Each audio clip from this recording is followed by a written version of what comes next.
the scale at which you already operate, digital transformation is going to be a comprehensive and complex exercise. There's a significant amount of digital adoption, intervention to be done to consolidate and build these platforms in a very, very comprehensive, connected, and agile way. What we easily forget today is that it's not only the product tech outcome which determines the transformation. It is the change management, it is the adoption, it is the way to perceive that way forward on using that particular product and taking it through.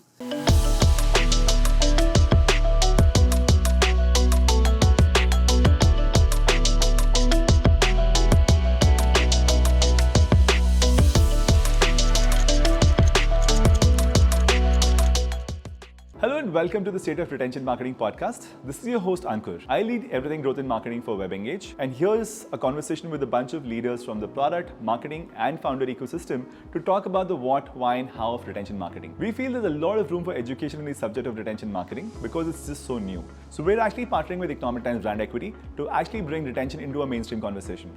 I hope you find these conversations insightful. Thank you for the listen. Today's episode is extremely exciting for me because it's with a brand that we've all grown up with.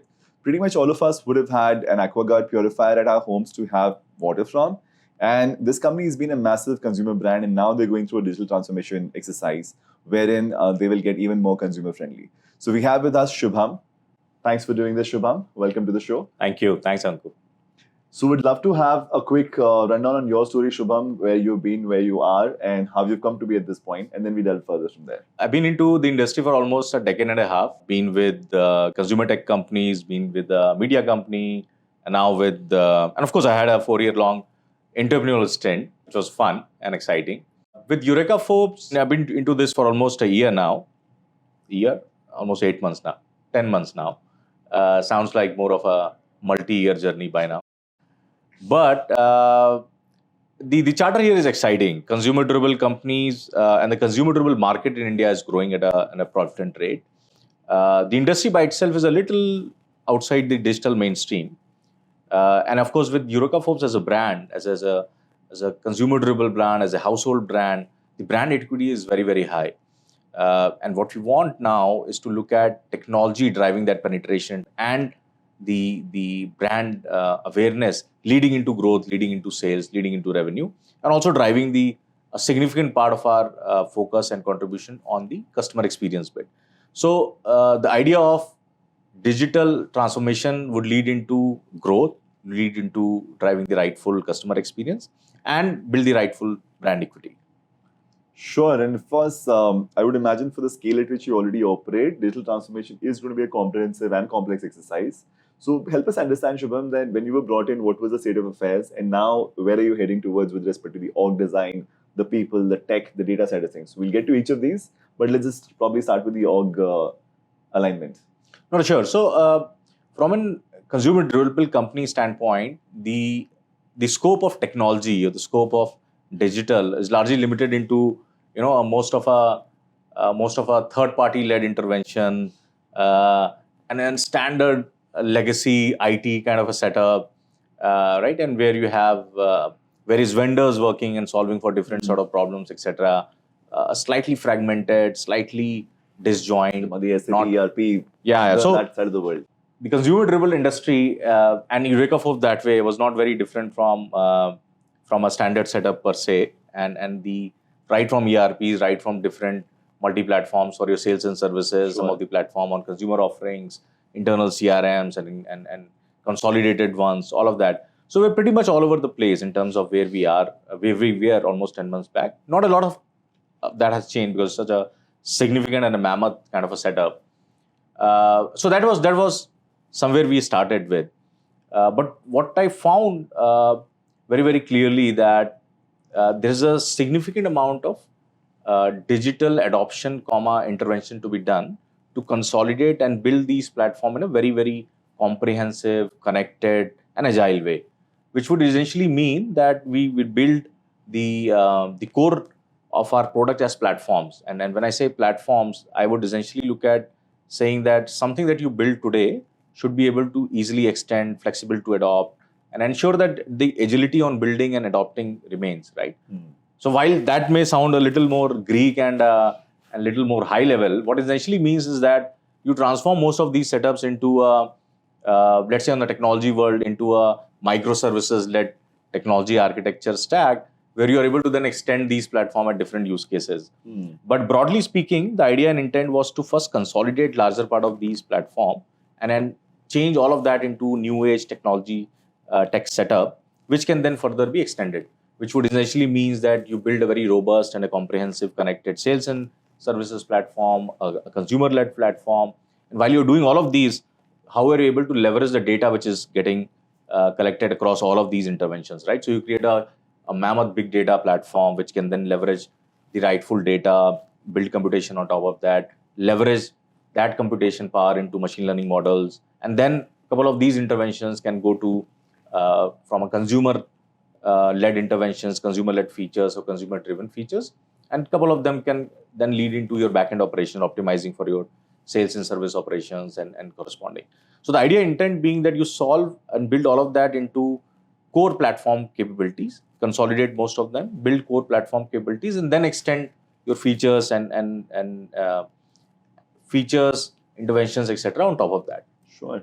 So this would automatically mean a lot of build versus buy decisions, right? Because technology resources are always going to be scarce, which means you will want to put them on stuff which is genuinely core to your business / unavailable outside. But how are you making these choices at this point? So I think the way I look at most of these is that I'll take a transactional approach to things, and then I always look at more from a mid to long term per se, right? So transactional, which is where we most of the time get caught up saying that, look, this business need, that business need, that business need. And then we look at from a vision standpoint, from another 1 to 3 year or 5 year standpoint, saying that this is what exactly we'll be needing from what is the transactional ask could actually meaning something here in a 1 to 3 or 1 to 5 year kind of a time frame. So while you evaluate solutions and options, I think that one first principle basis evaluation always helps, which says that, look, let's say if you are trying to solve for and I'll take very specific and yet very generic example. Let's say you want to solve for a CRM. Yeah, a CRM is a very, very standard tool. Now a CRM would lead into a couple of these existing platform level solutions from Microsoft, from Salesforce, from other partners. And then there will always be an itch of building all of that in-house, etc. Now the question that you need to ask from a CRM is not about what a CRM as a capability provide, right? I mean, that would be, of course, one part of the way a product lead or a tech engineer would evaluate from a features and from a scale and from a NFR per se. But what you need to understand is that from a customer experience per se, what is CRM end of the day? End of the day, CRM would lead into driving the customer experience and ensuring that how you are able to ensure a predictable customer experience across your set of customers, right? So now the question would be that what are your fundamental ask on customer experience, right?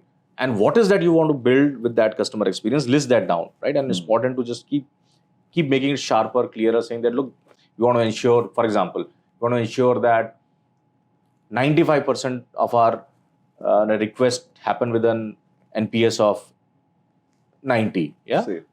And let's say the TAT of closing is less than 24 hours, right? And then you start making that sharper, etc. Because this is exactly what we are looking at to build from a customer experience standpoint. Now, the moment you do that, you know very clearly that if you are looking at from an output standpoint, these are my key output metrics that I'm going to chase, right? What are the features and what are the ways and means of getting there?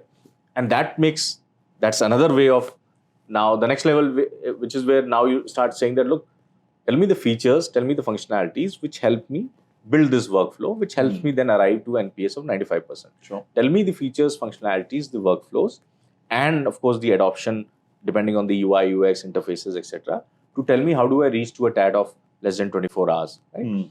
Now again, I'm giving some broad metrics, but the idea is to arrive to a framework where you are able to say that from an output standpoint, from a business output standpoint, if customer experience is your key forte against which you are evaluating a CRM, then how are you arriving to the features, functionalities, which will give you the right KPIs? Now that you talk about a fairly comprehensively laid out end state and then working backwards from there, my trouble typically with this kind of scenarios is how do you deal with agility in this kind of context? Because you will end up discovering a year from now that, okay, what you set out a year ago was this much, now you need this much more. So when you're doing this comprehensive one-time initial end state exercise, how do you keep room for flexibility and agility? No, absolutely. It's a very good point as well. I think the way to look at this would be always to evaluate, to say that, look, I took a CRM, right? So end of the day, look at the overall scheme of things from a completeness per se, right? And where exactly this thing is fitting, because CRM is just going to be a single bit. And I know we are talking CRM, but it's not relevant Okay, to. you can pick up any other category, same thing. But the idea is that CRM is such a CRM or any other platform is such a central thing. So okay, now with CRM, and again, this is a little digressing towards more of a architecture kind of a discussion, but it's very, very relevant because that architecture decision will actually going to decide the agility of your business down the line. Now, of course, with CRM, there will be some delta that you will need to keep updating and improvising, right? So, is your CRM flexible enough of, number one, giving you that control and that agility to incrementally, keep giving you the features, etc.? And there could be multiple ways. One way to say that for most of these developer-friendly platform on CRM, they will give you an enterprise platform, and they will also give you an agility to say that, look, you can always increment these codes, write your own piece of code on top of this, right? And you can keep improvising that. Now, that is one way of that. So if you have that, and if you vetted that particular proposition, that is good. But I would always say that if that is what you're looking at, please do vet. Don't just come back with a theoretical point of view saying that, look, ये तो हो गया जी, ये तो हो जाएगा ऐसे. No, not हो जाएगा ऐसे. If that is the हो जाएगा ऐसे, let me just quickly vet what exactly this means. The other way to look at from an agility standpoint is that in your overall scheme of things, are your internal or external applications or your complete stack tied up directly to your CRM? So I can still use a CRM, but I can still use it in a more decoupled way. Yeah, which essentially means that my systems are going to talk to my internal system. It's going to be a middleware or your MDM or something equivalent, right? But I'm at the back of it, I'm using a CRM. So tomorrow, if I want to, let's say, change that by any ways and means, everything else is agnostic. Of course, I need to ensure that the quantum of what that CRM was providing to the middleware, etc., that integration layer is sorted and there's a backward compatibility there. But then I know very clearly that my systems are not directly integrated. So the first and very most thing that we are trying to do here in our scheme of things is to say that, look, from a control and agility standpoint, it's going to be the middleware who drives and connects everything. It can't be that you have a direct stitching between independent systems. It can't be. It has to be, even if they are simple, even if they are just, let's say, 2 microservices, 3 microservices, they still have to route through the rightful middleware. It could be a proxy pass even. Again, getting more technical. It could be a proxy. This as an upfront heavy lifting exercise to be more flexible in future. Correct. Again, I said the architecture and the platform level capability arise because of that. Absolutely. Yeah. If I say that if I'm building a platform, my platform core capability is saying that my architecture is built in a way that tomorrow if I want to add or update any new microservices, it's only relevant to that particular integration, not anything else. So, one of the things we've learned across previous conversations is the choice between a monolithic stack versus an assemble stack, because larger comprehensive software vendors which have had supposedly integrated solutions are not necessarily the best at everything they do. They're great at some of these things. And now what we've seen people make the choice, and we've had this in previous conversations, is they end up assembling, okay, this is good for this is good for this is good for this. What you seem to be doing is one more level above that, okay, this is good for this, but I'm not going to let this talk to everything else directly. I will put my layer in between so that tomorrow to replace this is not going to disrupt anything for me. Correct. No, I think I'm doing it just to extend that. I'm even doing it, double clicking both of them. So from an overall architecture standpoint, from a high level integration standpoint, ensuring that, look, the middleware and the corresponding integrations are driven through that, right? That's one. Number two, I'm not also very, very enthused about getting each of these systems separately, right? And that's the choice I always try to make. And as you said, right, I would love to have that heavy lifting done today for each of those systems. So for example, let's say if I am looking at a marketing automation platform, and I would typically know that my marketing automation requirement are these right now, but for 3 to 5 years, depending the business progression, of course, business will progress. What are the next 5, 6, 7, 8 things that I will be requiring? And for that to happen, for example, a very simple thing. For example, let's say, is my marketing automation platform providing me the right clickstream data, which I can then leverage in my big data platform and start making more scientific models to engage customer, personalize, all of that, right? And these capability I may not require from, let's say, another 6 months per se, which is fine. But then, of course, I require that. So my question always has been about, number one, even if you're choosing a certain set of platform, question what exactly it provides, and question the extension of that from next 1 to 3 years per se, if not more. I think 1 to 3 years has been a sweet spot. I would say in today's world, 1 to 2 years is becoming a sweet spot because things are changing so fast. So that's one. Number two, I think from an overall transformation standpoint, the leaders have to be very, very conscious of the number of platforms or number of third-party integrations you are doing. If there are just too many, you may like to take a stab to that as well, because down the line, while it looks very sexy to say that, look, I've got a great middleware and everything else is just beyond that, all of that. But the fact remains, when rubber hits the road, your team is getting sucked up in solving for these third-party 1, third-party 2, third-party 3, third-party 4. Because when rubber hits the road, it's not going to be your ideal workflow that you have built, right? When rubber hits the road, you actually start seeing, what things you miss, what are the new nuances, what are the new business use case, the agility, the flexibility, all the whims and fancy you promised your business stakeholders in the initial days, right? So you got to be very cautious and clear and sharp about getting the rightful platform, and try to see if you can consolidate most of that. Try to see if you are not able to overly, get everything as you want. Yeah. So which is where it gets complicated and interesting at the same time. That where do you draw the line on how many is too many in terms of number of different tools that you bring together? And in some sense, if you consolidate too much, then you're also compromising in some sense. So where do you see that appropriate balance? I'm sure this is subjective and business context driven, but in your case, if you've addressed this, how have you looked at this? So if I just take a step back and I look at my day-to-day operations, right? And the easiest way to do is to just scan my emails over last 30 days or 90 days and see through, just club them into various different categories, saying that, look, where exactly am I getting the largest discussion happening? Now, if I would be, and let me say that if I found those scans, right? So I would say, let's say operational, ABC operational is one bit, XYZ e-commerce is another bit, and then ABC change management is another bit. Yeah.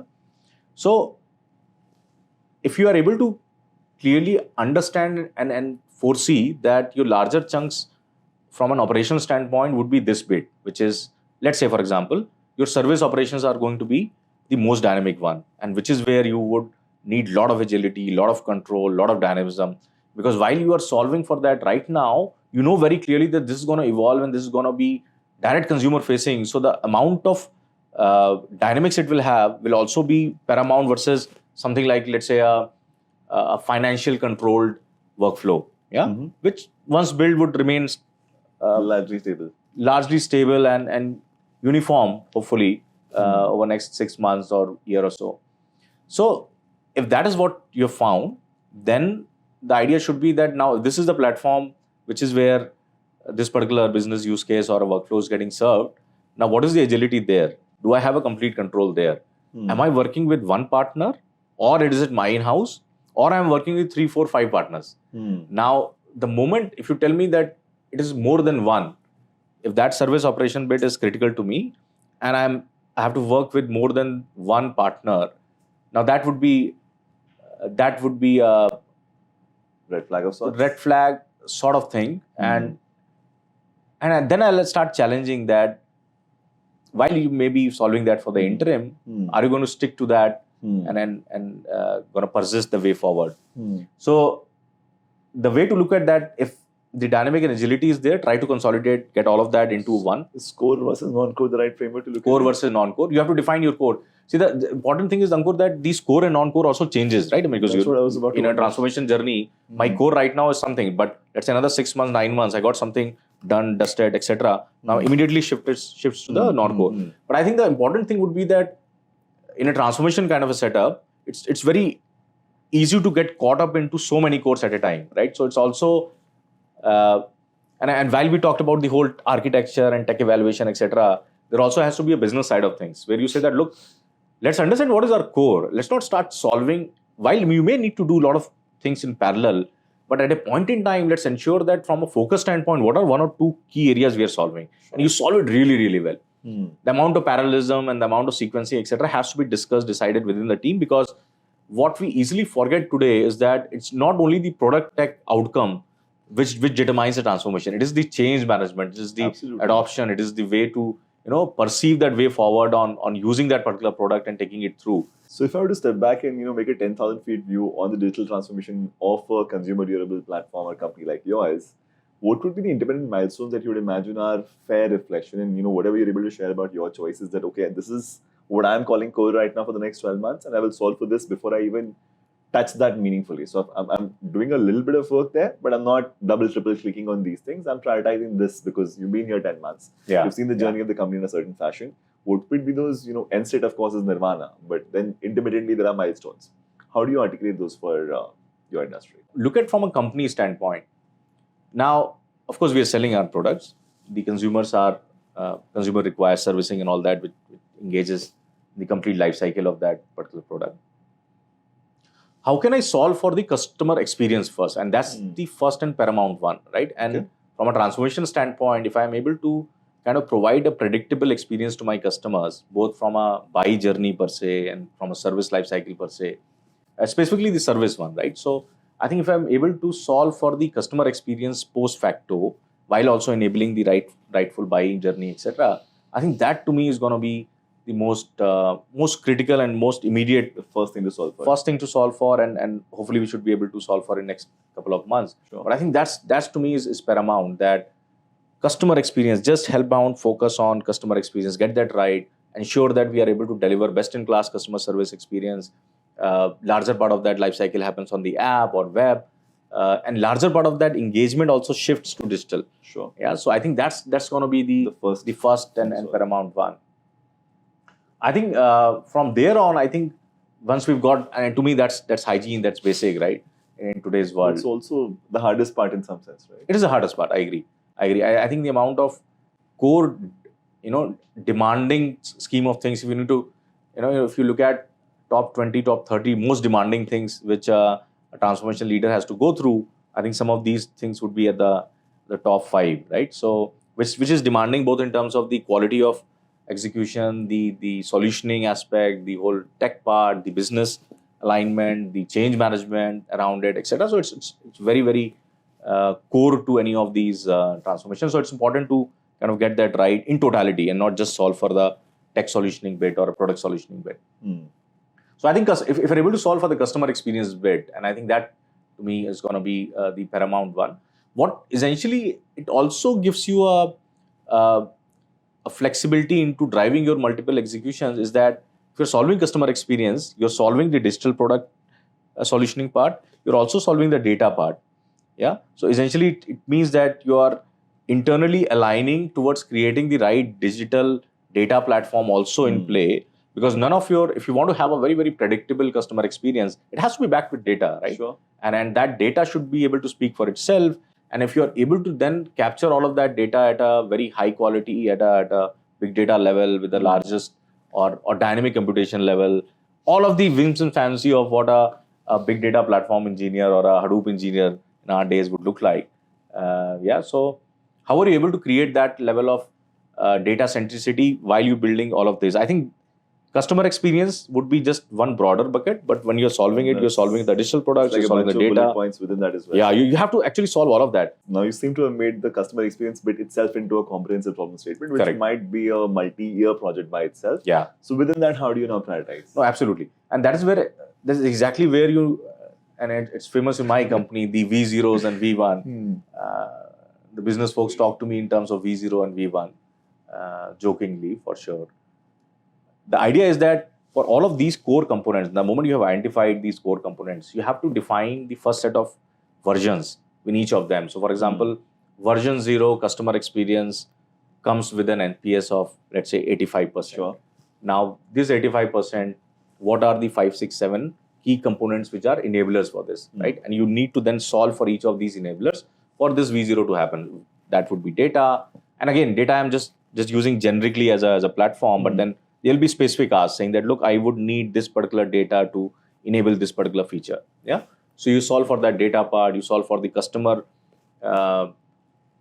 engagement part, where you would know that very clearly that these are the X level of engagement that this customer has done, and basis that this is the intervention the system is providing, right? Then similarly, if there is a workflow which demands, let's say, a field force, which then needs to be present at customer's place for servicing, etc., you then need to solve for that scheduling and the need to solve for that particular. What I'm consciously getting worried about is the sequencing versus parallelization side of things. Correct. Because ultimately you will have an X size of team, an X Correct. kind of business impact to be created, because digital transformation also operates with a CEO guideline where you would have to show ROI at some point sooner or Correct. later. How do you reconcile that business expectation with the tech limitation that you will operate under, right? I mean, even if you have 1,000 people tech team, you'll always have enough and more for them to do. Correct. So within the scheme of things on customer-centric interventions, within the scheme of things of customer-facing things, plus the back-end component that will support, right? A sales and service ops system is almost critical to customer experience because it's a dominant part of the play. How do you then prioritize, sequence, solve, and not get overwhelmed because it's so much? No, absolutely. And I think that's where when I talked about the business alignment part, and I think that again, as you drive and build the rightful digital platform architecture and all of that, there is a parallel and to me again a more prioritized part, which is aligning the business and creating that V0, V1, etc. to say that look, this is exactly what we are solving. So for example, let's say if I'm solving for customer experience. Now customer experience, and we will do multiple of these discussions, right? So what you need to facilitate yourself with and also align the rightful business leaders and the CEOs as well to just come together in different forums and discuss, debrief, and do some sort of a brainstorming, a workshop level integration, a full day workshop integrations, discussions, etc.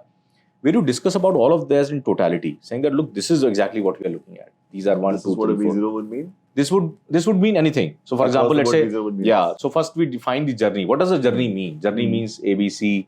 Journey means buy. Customer journey. Customer journey. So right. So customer journey would mean buying a particular product or servicing a particular product or let's say renewing a particular AMC or something of that sort. Then you go deeper into each of them, saying that look, what exactly does that mean? Sure. Double click each of that and then define the specific of those journeys. Once you've got all of that, you will arrive into making some choices as well, saying that look, now if I want to have an NPS of ABC, I need to ensure that customer only clicks a button and it is done. Sure. Versus right now it is 3 clicks or 4 clicks or 5 clicks, right? So now that's where the decisioning is. So when you are discussing all of that in totality, there will be at various junctures where you are deciding and also aligning the business, saying that look, this is what, given that this is the outcome or output metric I was aligned and we are all aligned towards, these are the decisions which I am taking. So when you do a couple of these multiple exercises, you can call it as brainstorming, workshops, whatever it is. But once you're into it, you come back with a very sharper closure on saying that, look, this is the scope items that we are defining between V0. I mean, V0 is just a number between V0. Now, V0 as per our understanding, etc. These are 5, 6, 7, 8 decision point we are taken. These are 3, 4 open points. But to whatever we can understand right now, given the team structure, etc., we are going to do all of this into 6 sprints, 7 sprints, 8 sprints, and this is the ETA in which we'll get to that. So you come from a make my trip kind of context, which is digital native. Right? Yeah. So you talk in terms of sprints and agile methodology, every 2-week releases or something of that sort. So typically when you define a version, you call it V0. I'm taking that as a name. But what is the typical release cycle to that? Okay, X number of engineers will work on 20 or 30 or 40 different things for a certain amount of time. And by this time, this would be released. Correct. Typically talking what, a quarter language or 6-month language? What is the language you're talking? Yeah, no, you're right. I think 6 sprints you said. There is. So just a step back. So when I was there in this IT setup, and this is also a very good learning. In fact, I haven't worked with any organization which was not working with a sprint kind of a setup earlier. So this was a new. But did you bring this to Eureka Forbes, or was this already there in some form? No, it wasn't there. So when I went in, I just understood the processes and the way it all works. And sometimes I realized that it's a monthly once or 2 monthly ones or 3 monthly ones releases, etc. And people are just waiting with that nirvana date when something big will happen and all of that will happen. Yeah. So of course, there was a change management bit where I got the team aligned and we got Jira and the sprint process, etc. And it worked for a reasonable amount of time. Now people are comfortable, they understand, etc. Which is to me the people side of change management, which is like a big step by itself, right? Yeah. I would still not say that we are still there. We're still very, very primitive kind of a setup. But at least see the way to look at the adoption is, at least are people able to understand what a sprint means? Are people able to say that what a V0 or a V1 or V1 dash means? Right? Sure. So are they aligned to that level of nomenclature, at least in the initial days? Yeah. to your point, specifically, how do you then define your execution? I think the definition of that is you'll take some bigger milestones. So what will happen in a transformational kind of a setup is that your first of your releases would be bigger milestones. So that would mean that effectively you may not be able to show some progress maybe in a 2 weeks or a 4 week kind of a thing. If let's say most of that is a build journey. So in the build journey, you may take a good 3 month or a 2.5 month. I would say don't go beyond 3 months. If possible, try to keep that as a 2.5 month, because that's more practical. That's chances of slippage as well as is just confined into another 1 or 2 week kind of thing versus taking a 3 months, 6 months kind of a thing, which is a slightly more riskier way to kind of get executed. But I would leave it to the leaders to define that. To me, the sweet spot is somewhere between 2.5 months. So you make a big release in a 2.5 month kind of a setup. And then from there on, define your sprints in a way that incrementally you're doing something else. So for example, the moment you have the first 2.5 month thing coming, the initial couple of weeks will be a little ad hoc because you'll start seeing some traction, you'll start seeing some slippages, leakages, etc., etc. You'll try to immediately fix all of those. Hopefully the quality would be fine, so you'll not be over bugged with that. So another week, 2 week, you do some patches, fixes to get that stable and align that. And then you get into a standard process of a 2 weekly kind of a delivery. And then you start seeing some progress. Now, again, there will be a choice for you to make. Now, the choice would be that you've defined V0 as decently done. Now, the choice for you is that your backlog is huge. Yeah. Now, you have a choice again saying that, look, should I again go into this 2.5 month kind of a thing and start building something on that sort of that more sensible or meaningful? Or I start doing just the 2 weekly kind of a thing. I don't have a clear answer to that, but I think from a guideline standpoint, here is what I would recommend. I think from an internal team per se, important to see some progress every now and then. So internally, you would still start rolling out something every 2 weeks, right? Which so is that a very people thing, right? Because engineers want to be releasing. yeah, and you should see. End of the day, I am a very very strong believer of a developer-led kind of a development, right? And developers should be empowered, and they should see, because he's the person. Yeah. So even in today, in our kind of a legacy setup, the most knowledge or the most comprehensive knowledge of the systems people have are the engineers who have got all of these third parties aligned and they're working with them. Nobody else in the organization has that amount of quantum of knowledge of what these workflows are, how they're working, where exactly the data is, what exactly are the audience, all of that. So I think in any of these setups, the most important part is to empower the development team or the team behind that particular transformation. And to me, that again, if you have to stack rank everything, I think this again would be somewhere between 1 and 3. Yeah, I think getting the management aligned and driving that, and then parallelly having the rightful team, empowered team to drive that transformation would be an equal part, and not second to any. So Shubham, you made a transition rather from a digital native kind of play, Make My Trip, and then intermittently at HT Digital Streams, and then now at a legacy organization. From just the DNA of a tech savvy versus a legacy organization, there's a big change, right? And the people side of things can sometimes become the first thing to solve for. Yeah. Right. So the fact that they brought you in automatically meant that they have a certain level of confidence and commitment to the topic. How did you then go about solving the people side of things and the culture, the people, bringing in new talent? How's that journey? No, very good question. I think this also something as a continuous learning I'm dealing with and trying to make the best out of it. But I'll just break it down into 2 parts. So one is that there's an existing team who's a quantum of knowledge and so first you have to have the right level of interaction with them to ensure that they are completely committed and aligned to the cause, right? So I think what happens most of the time is that as a new leader, when you enter, you are actually, right? I mean, you are a threat to all of those people saying that, ye bahar se aaya bacha, what he's going to tell me? We are here for like 25, 30 years. He's coming and giving us some gyan, this, that. And which, to all rightfulness, is correct. I don't know any part of that, right? I mean, these guys are there running the show and all of it.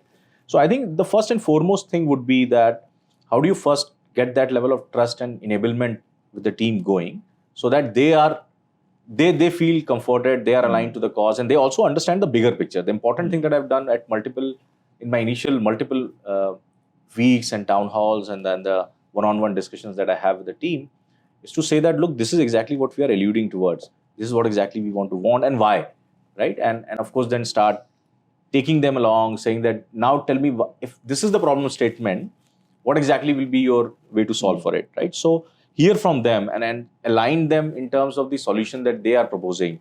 And most of the time, when you get things right, when you tell them the rightful details on what sort of problem, why the solution would not have this level of capability down the line immediately, etc., they start understanding your perspective, and then over a period they will start resembling more towards your goal, etc. Now all of that is not going to happen in a transaction, for sure. So you will have the initial level of resistance and challenges and whatnot, right? I mean, end of the day, all of us are people. We have emotions. We have the right way to. We have ways and means of dealing with the situation, right? End of the day. The second part, which is the most interesting and most complex part, is the hiring part. Now, hiring, again, I have the liberty of hiring multiple people, leaders, etc. And I think I've been hiring for last 6-7 months now, across roles. I'm finding the engineering leads, I'm finding the product leads, I'm finding the data engineers, automation, all of that, and of course IT person, etc. as well. I'm able to hire 6 people by now.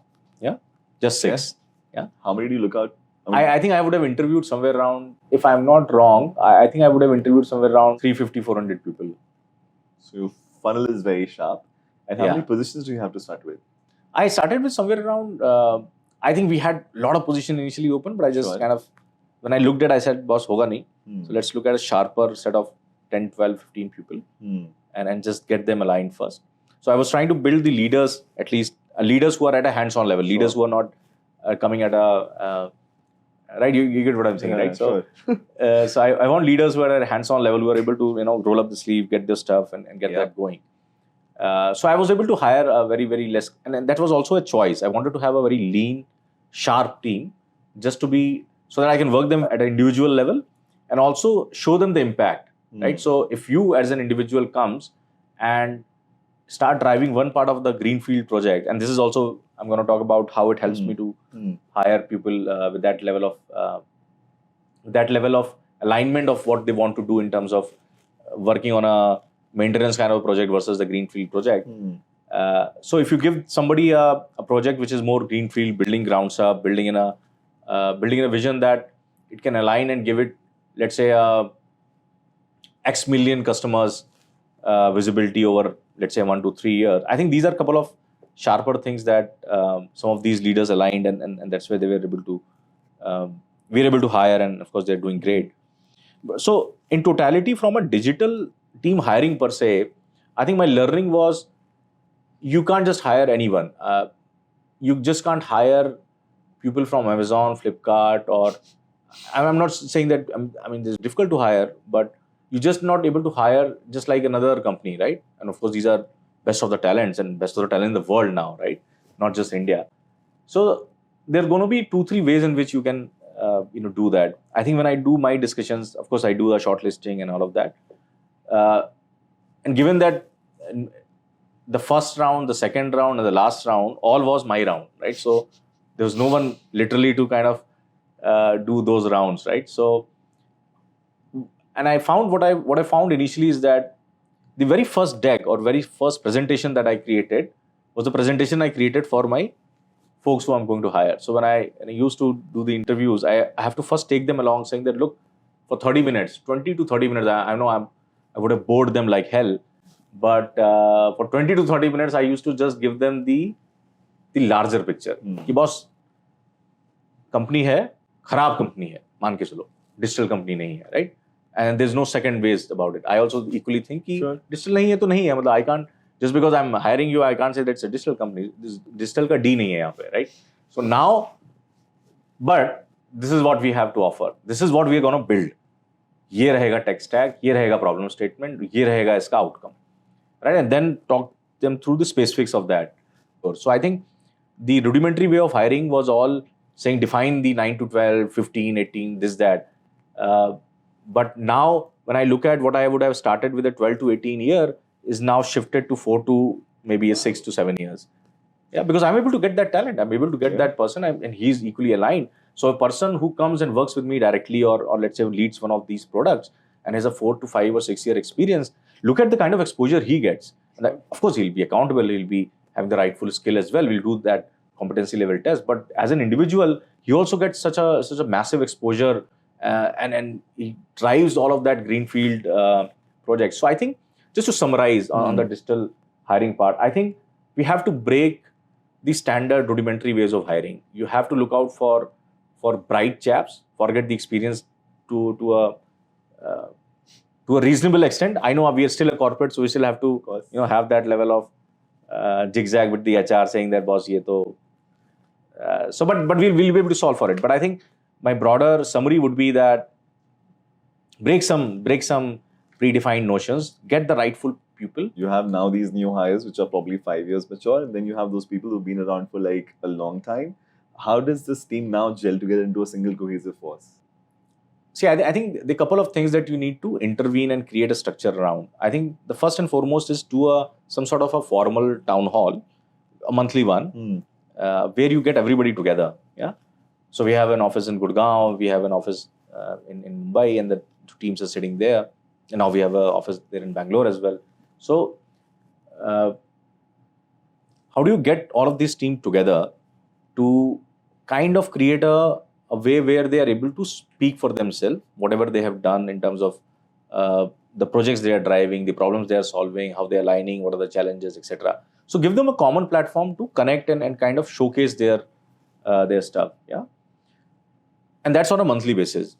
But I'm a fan of Power of Now. So one of the Power of Now variant on a day-to-day basis is doing the digital DSMs, right? So doing the daily stand-up meetings at a rigor.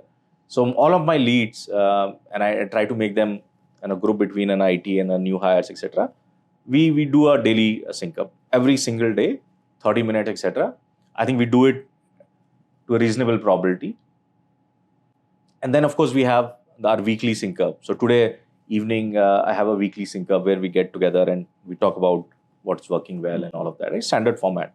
So I think that from a communication standpoint, how do you create that daily, weekly, monthly rigor to get them all put together, etc. I think hiring people in today's world, hiring is going to be a challenge, Ankur. And I think you got to be very, very meticulous when you are hiring. Define the sharper standards on whom to hire, why to hire, etc. Try to hire the best, and most of the time those best will be better than you, and be very, very. You should want that. There should not be any insecurities. Actually, good. Look, the fresh guys who are coming like 5, 6, 7, 8 years, knowing so much with such amount of passion, energy. Even if I am able to imitate their energy, I'm done with, right? I mean, if I'm able to just take a 20% of their energy and able to do my stuff, I'm done with, and that to me is the best part of hiring and managing people. So yeah, hiring is not going to be easy. Just to summarize, I think hiring is not going to be easy.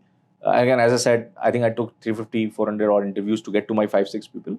But I was very clear, saying that I need this thing. And I know I was getting bashed within the organization, saying that we just don't have people. You came to me and you asked for these offers, approvals, etc. But you're not able to hire now, which I'm okay with, I'm comfortable with. But I don't want to make a compromise. So, at the larger level, when you're looking at digital transformation, there's a bunch of capabilities to be built across multiple vertical functions, so to speak. How do you org design from a, let's say, leader's perspective that, okay, these are the 5 or 6 or 4 major capabilities we must bring together to do an effective time-bound goal at digital transformation? Yeah, no, I think it's a good question. See, effectively, if you break the whole gamut of digital products from a consumer durable company standpoint, you would realize that there is a consumer facing aspect, then there is a back-end sales and service aspect. In between, there's a lot of internal processes set up, etc. On ERP and CRMs and all of that. And then, of course, there is a data bit. So I would break it down into 4 different verticals. One on the consumer facing, the other one on the back-end sales field force or likewise the data bit, and fourth being the internal bit, which is around how do you get the overall SAP, ERP, and all of those sorted, etc. So we talked a lot about the consumer experience, so that by and way is covered. We also talked about data.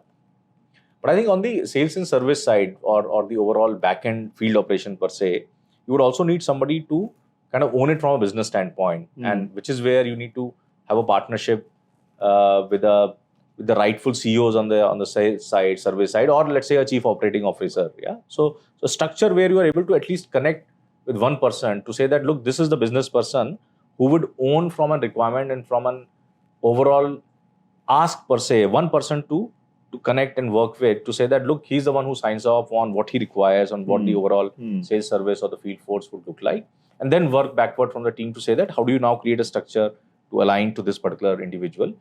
An important thing is that, again, it's going to be very, very, this particular transformation specifically on the field force side and equivalent is very different from a consumer side, right? Because here, while consumer, of course, are next generation and they are largely adopted in the e-commerce world, etc.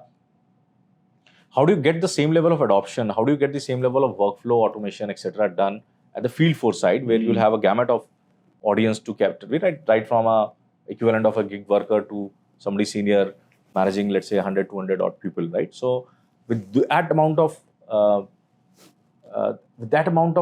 length and breadth of your consumers, how do you ensure that what sort of interface you're building, what sort of workflows you're building? So the nuances there from a product standpoint, while it does not get talked a lot because it's not that sexy.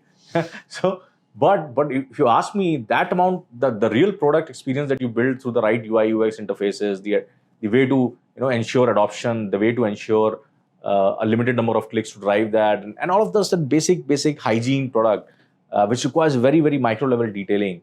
I think that needs to be very, very closely worked with this business person, the CEO equivalent or likewise, so that the team in totality works not just from a tech product standpoint, but very clearly understand the audience. For example, right now what we're doing is to actually identify that particular individual, create that cohort, create that audience, to say that, look, this is the repo of my audience. This is exactly what she does or what he does, and just articulate that into very specific workflow to kind of automate. And then you would have, let's say, a similar 5-10 different workflows to validate. But for each of them, you would have done a very, very grounds up collaboration, working with those people, taking their feedback, asking them to use the app, what exactly they're using, how exactly they will use, etc. And then create the right digital journeys to enable that.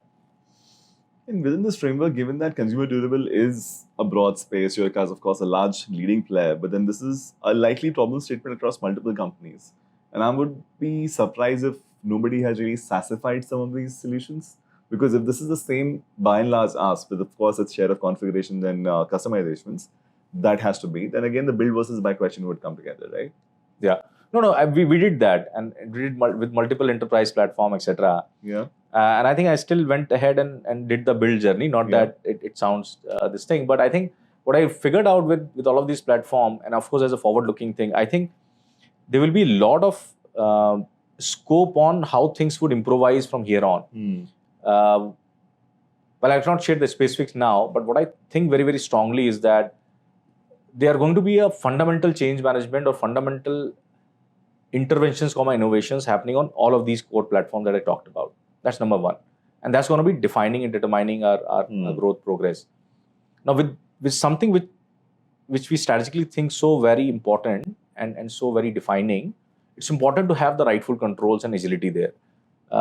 Good, bad, ugly, not discounting any of the good work these SaaS companies would have done, and they've done wonderful, and that's what larger part of those are India's SaaS companies. Sure. But I think in the rightful spirit of saying that, look, we will be able to be the best one in these specific areas, and we will be improvising or would ask for our needs very, very quickly the moment we have the basics in play. I was very confident that not the only, but maybe the best way to put our foot forward is the in-house way or the self way. Now, there is another thing which has validated that. What has also validated is that we also have used a couple of these third parties which we anyways are using. And they have been painful. They've been painful because of various reasons, right? Because we chose those platforms 20 years back.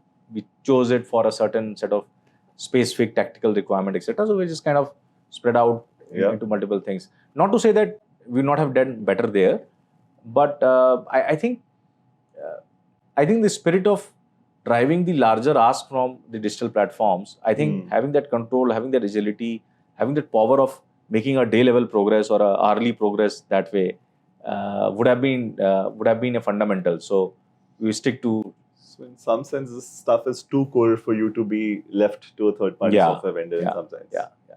To an extent. Fair enough. So there is, clearly some choices made with the buy side of things. It's not like you're not using any external software, but some of them are clear that, okay, this is my home ground and this is too core for me to be left out on any dependency, and hence I would build this in-house. Clearly, the people side of things is an overarching theme of how you manage digital transformations in terms of hiring, in terms of aligning stakeholders, in terms of bringing the whole team together formally and informally via rigorous processes, as well as the informal side of things, right? This also leads now into the whole interplay between technology and product teams versus the guys who are typically supposed to run customer data platforms, consumer experience touch points across marketing touch points. Now, we've seen multiple kinds of org structures in which the ownership of these things in terms of implementation, in terms of operational handling, in terms of KPIs and outcomes can be structured differently. So, Shubham, in your case, how are you looking at this whole game of technology from a marketing lens and the support ecosystem that's being built around it from a people perspective? Just a step back to that before we go into the setup and the structure to operate some of these things. I think the first and foremost thing is to, as any digital leader, what you should be doing is to first understand from a capability standpoint if you have the right platforms or not, right? Sure. That's number one. And number two, with those platforms in play, are you getting the right data attributes, data points, etc., at different consumer journeys, and also which is both online, offline in our case, right? So how do you get that basics right first, so that whenever you have a platform in play, you have the basics in play where you are able to get the feature set from a engagement, retention, campaign, all of those, right? Just a standard feature set of campaign automation, which works on tandem with the quality of data and the quantum of data. So you have to first get that basics right. And to me, that took a couple of months just to arrive to that because of the quantum of data we had and a new platform coming, a completely new team which has zero clue about how all of these setups, etc. run. And they were operating all of these into existing campaigns, all of those were operating into different silos, etc.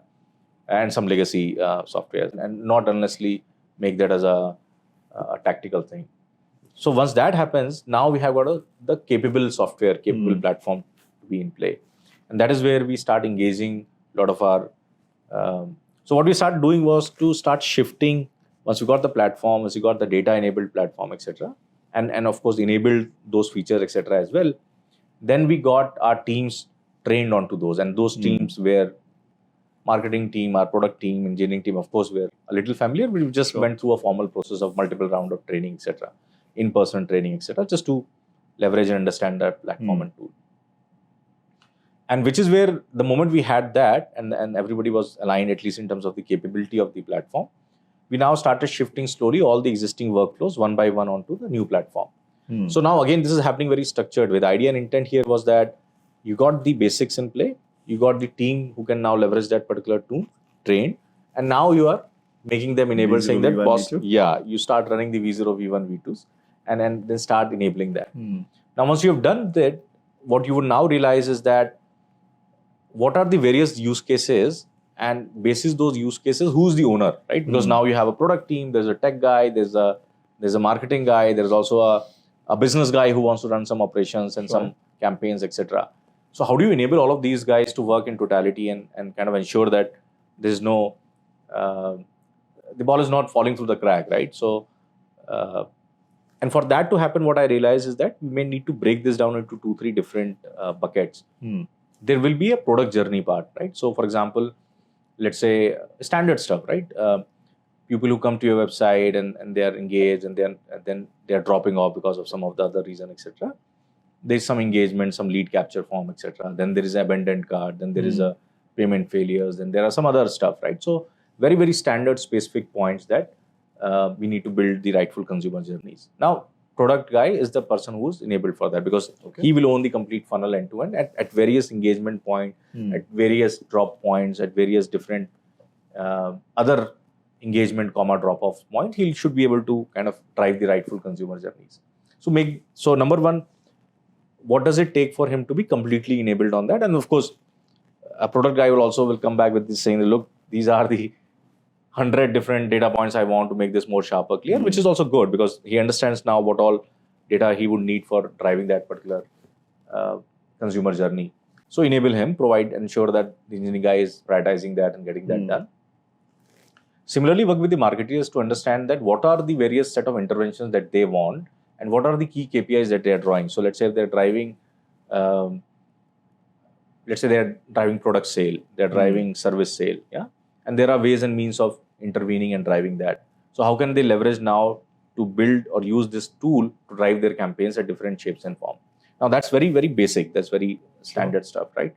Now there would be also more contextual stuff saying that, look, now I want to, let's say, target or retarget a certain cohort of those, right? And the cohort definition could be different for a different set of customers. Sure. So how do you start making it now more scientific to them, saying that, look, if you want to, for example, let's say you have a person who has a water purifier, which is, let's say, 10-year-old, right? So it's already towards expiry, so right, and he's applicable for a new upgrade, etc. So can you, for this particular pin code or for this particular set of cities, can you start targeting them for an exchange, and then start reaching out and create the rightful campaigns, etc. So that's another scientific and a more next level, basic plus, so to say, of use cases. Now there are other parts to say that, look, people who are coming on your website and they are showing some interest, they are submitting some form, etc. Now what happens?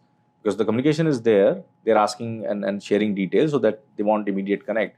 So how do you then immediately connect to, let's say, a IVR or let's say a call center to immediately address those high propensity customers? Now, how do you define the propensity? How do you make it scientific? Basis that, how do you ensure that the calling person now very clearly know that I have to make this happen in next 30 minutes or 10 minutes or 20 minutes, right? And just to ensure the conversion happen.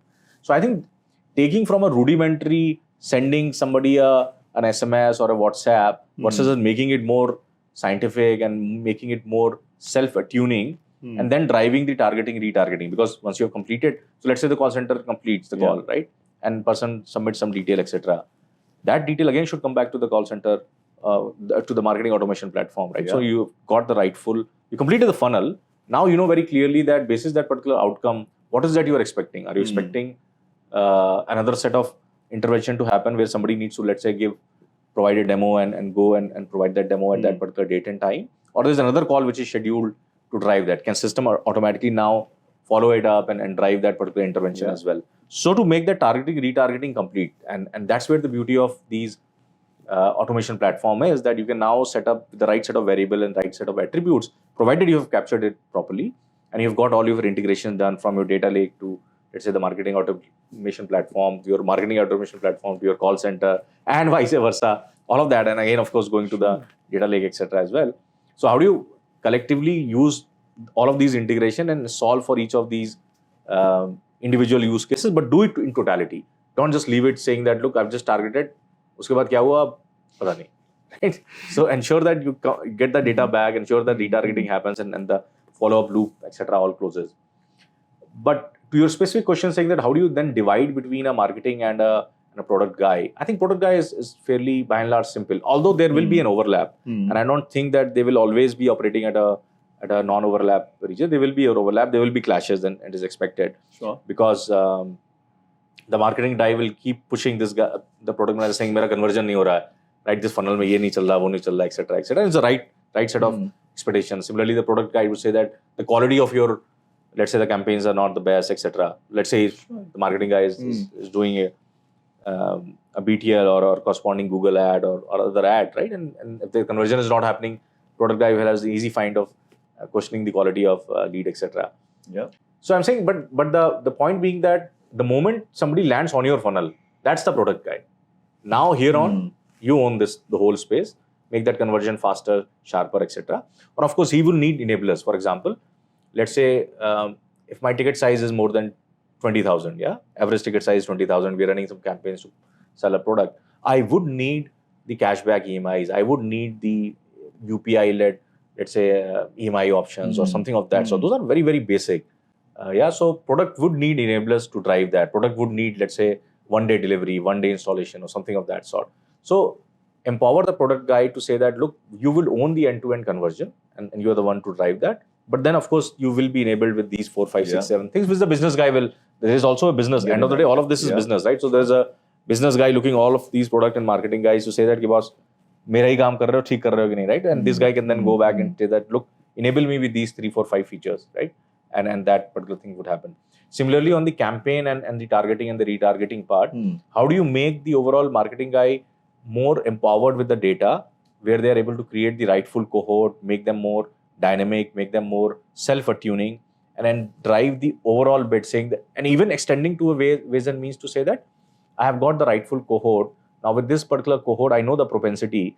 I only don't know the propensity. I know the cohort, I know the channel, and I know the propensity. So it becomes a question of which channel you should be using. Some of these channels would be expensive. WhatsApp would be expensive, and it will even become more expensive down the line. So you know very clearly that from an ROI standpoint, you're choosing the propensity basis that particular channel as well. Yeah, and then you can optimize for the channel cost and all of that. But the idea should be that once you've got the data in play, once you've got the rightful computation, micro level qualified quantum data, you should be able to lead into better qualified targeting. And marketing should be empowered to build the rightful campaigns and follow it up with targeting, retargeting across those channels. So what's very interesting, Shubham, is the fact that marketing is generally one of the stakeholders that you deal with because you have so many others who are going to be interesting and important for you. Now, the ease with which you said that these are the attributes to capture, this is the empowerment or enablement of the marketing teams to be able to do these kind of things, doesn't come so naturally and so easily across a lot of companies we see. And the marketers would either limit their maturity on what kind of ask to make from an attribute standpoint or data model standpoint, or struggle with the technology or product teams to get those in motion. Correct. So in your case, how do you make sure that this does not, let's say, fall through the cracks because of systematic limitations on how organization is designed? No, you're right. I think this is not just and I have this learning from ST as well. And I've seen regular clashes between the product manager and the business guy or the marketing guy, the growth guy, who would keep running these campaigns. And the regular complaint that I had is that I don't know how is this running, number one. Number two, I don't even see this running properly. This was supposedly to run with A, B, C, this outcome. It didn't run like this, right? So I don't know what you guys are doing. And is there a data gap? Is there a ABC platform limitation? I don't know.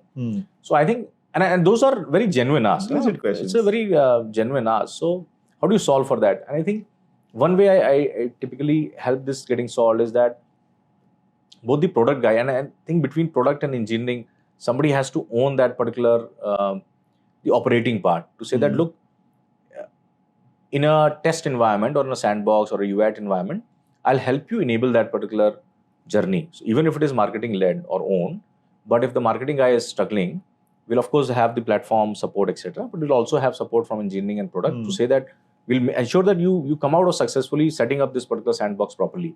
And that way the ownership is joined between product, tech, marketing, as well as the support, platform support. Because we can't let this happen saying that, boss, tumhara kaam, dono apna karo. All of that beyond a point becomes very painful. So we have to support this guy to say that, look, you've got your basics in play. I've tested it as well. And one smart and good way would be that if you can validate on UAT or a sandbox that you've created this journey and is working well. So spend 2, 3, 4 days on just getting that right, saying that I've tested it for a CUG. This works well as per my expectation, and now I can scale it up. So I think that's one way to work. But a second, third way would be to also keep looking at the outcome of those interventions which, let's say, marketing is driving. And if you're not able to find, and there could be a business review that way, just to understand on a weekly or a fortnightly basis what exactly is happening, so that if you found obvious gap, you are able to solve for it. So I think, in my opinion, if you are able to kind of ensure that there is a joint accountability till the time the use case or a campaign goes live between product, tech, and marketing, enabling them and ensuring that that campaign is properly live. And then as a follow-up, ensure that if there are gaps on data, we get the data. If there are gaps on the platform capability, we solve for it. And then, of course, follow it up through reviews, etc., to see where things are moving. But I think what I've also understood that these processes work well, but there are specific dynamics that will keep coming, and you have to keep solving for that on ad hoc. There's no blueprint ki sab ideal state mein chalega. And there will be overlap, there will be conflict, there will be overlap, and you keep solving for it. But I think importantly, Ankur, I know you have asserting a point there, but I think important would be that over a period, both these two sets will improvise and improve in terms of the progress, etc. So without actually using the word, what you've essentially called it as a growth point.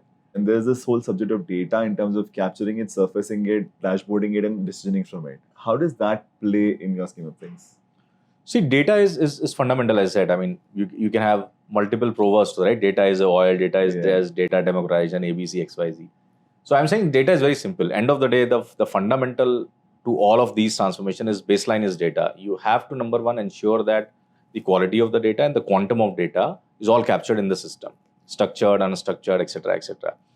So the foremost point being that the quality of that data, which is coming through multiple integration, leaking here and there, etc., has to be nuanced and well understood, and the capability of ensuring that you're able to ingest all the quantum data with the right structure, with the right quality, etc.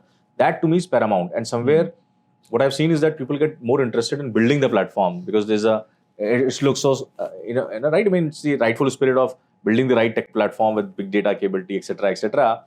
But from an outcome standpoint, the core lies in ensuring that you're getting the right data, right? Because if, let's say, your systems are mammoth and they've been legacy, etc. In our case, for example, how do you ensure that you are able to capture each and every single workflow-led data or the clickstream data that way in an offline world, and able to capture it properly in a structure in the rightful, unstructured way? Yeah. So that to me is paramount. Once you've got that capability in, how do you then leverage ensuring that we've got the data now in play? How do we ensure the decisions maker? How do you enable the rightful? The first and foremost would be to say that now that we've got the data, how do you reflect this data into key outcomes which the business users can use and make decisions or drive on a day-to-day basis? So for me at least, and again, this was a little more on a software rigor side, that it actually took me a couple of months to just arrive to a state where the business stakeholders actually start using that particular platform. Because my understanding was that they're already using, and I was given to that because, you know what, these guys are the one who are coming back their requirements and giving to the team saying that, look, this is the format I want, and all of the various BI platform, etc. And they are getting delivered and they're getting done with. But what I was constantly, of course, seeing in different set of reviews, etc., that they are referring some Excels, etc., in different format, shape, and form. So I thought maybe they would have kind of done some dump and would have played with that data, etc. But then when I actually started validating each of that, I found that they're still using the old ways of consuming that data and using that, because of course that was a more of a habit thing and a more comforting thing. So the first starting point for me was to say that now that we've got the data platform, now we got that stabilized, now that we got that basic capability in play, and we're also delivering some of these fundamental decision-making KPIs, input, output, etc. at length and breadth, right? So we just kind of scaled it so that there's no excuse on saying that, look, this data is not available and that's why we're using something else. Sure. Yeah. So ensure and drive that in totality to enable the whole data aspect from a business outcome person. Now that to me was the very, very first thing. Hygiene again in today's world, but important to let that happen as a starting point. Yeah. Number two was that now that you've got this data, how do you start making more sharper sense from a decision making we talked about, but can now this data start making sense from a buying journey, from an engaging journey, from a D2C standpoint? And similarly, can this data also then help your service operation team to optimize for their workflows, etc., right? So that is where the whole ability on building some sort of a computation models or AI or machine learning models, which can leverage that data and start building some of these features. Similarly, with things which like an IoT and all of those coming, how do you then enable that amount of stream data and kind of capture that into your setup, etc., which is what is again a fun and a forward-looking thing, that how do you create the rightful big data platform on capturing IoT data and kind of create the right computation ways to solve for it. A little different from what you would have on a big data setup, because the initial layers on MQTT and the firmware pushing that data, etc., are 2-3 new things that you need to integrate and work with. But by and large, the backend remains the same. So how do you build that capability again on solving the machine learning or computation-led solutioning? So we got one person to drive the overall bit on leading the engineering side. This is on the business side, okay, to ensure that the decision making, right? So you got the data, etc., in play. Now, how do you ensure that the folks on the business side are using that data? So that ownership of saying that, look, this person who's in your team is the one who's leading all of this charter. while he is getting all of that done with the engineering team or Sure. product team, etc. But he's the guy who's front leading those requirements, those asks, etc. So that becomes a decision maker, or he's a person who drives all of that. Then you better leverage him and drive that adoption and democratization, so to say. Handshake between engineering and business from a data standpoint. Data in that science. sense. So whatever has to be surfaced, whatever has to be utilized on the decision-making side of things. Yeah. So from an org perspective, you have the product guy, the engineering guy, and now also this data guy who interfaces with business. Business Correct. is the one accountable for revenue, I would imagine, or growth. Yeah. And that the whole thing gets stitched up.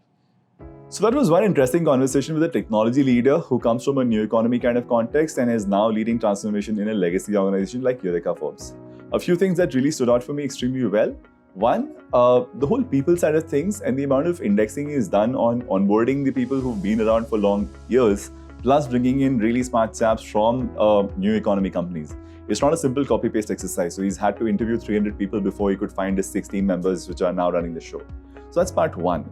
The second part, in terms of the ease with which a technology and product leader talks about enablement for marketing in terms of getting the right data together, getting the right systems together, getting the right training together, is a very interesting one because otherwise, typically, you'll see marketing teams struggling with tech and product teams to get things done from that perspective. And if it's been made a priority from a product and tech point of view, and part ownership of those KPIs is also maintained here, this looks much more progressive than a lot of other situations. The third part of the puzzle was in terms of choosing the priorities that you care about and working backwards from the end state that you've defined. Because otherwise, it's very easy to start running a tick box kind of an exercise and then getting lost in that whole game. So to me, these are the 3 great learnings that we have from the conversation from Shubham. Of course, the entire conversation is very fascinating for a technology leader attempting digital transformation in a legacy setup. So thanks for that. Thanks for the listen.